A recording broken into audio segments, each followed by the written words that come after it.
Now, with growing opposition from all corners against the government's land acquisition bill, government sources now say that they are ready for reconsideration. Sources say the government is exploring all the options on land acquisition bill and they are ready for amendments. They will consult and take suggestions from the opposition and concerned parties. Union Rural Development Minister Birendra Singh said that the consent clause would be brought back, though in a slightly diluted form.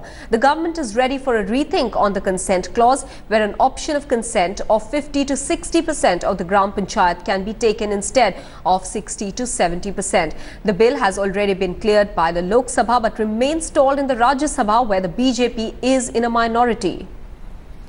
Brijesh Pandey is now joining us with more details. Brijesh, even though the Prime Minister himself has been clarifying the government's position, what is ultimately forcing this change, and will it perhaps be seen as a setback for the government if it actually goes ahead and brings back the consent clause?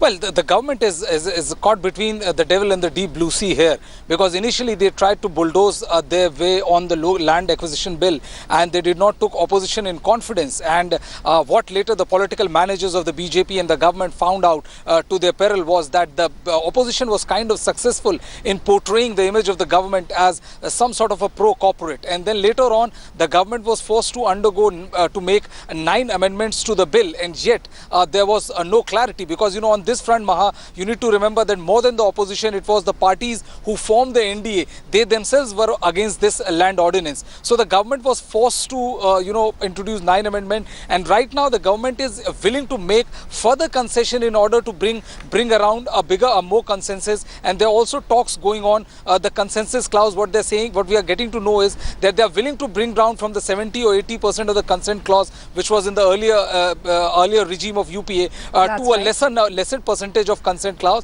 So they're all kind of methodology are being worked out by the government right now. Yesterday, Chaudhry Virendra Singh, who is the minister of the concerned bill, said that the government is willing to talk to opposition, listen to opposition, and willing to introduce more, because the government does not want to compromise on its pro-poor image. Maha? Brijesh Pandey, many thanks for joining us with those details.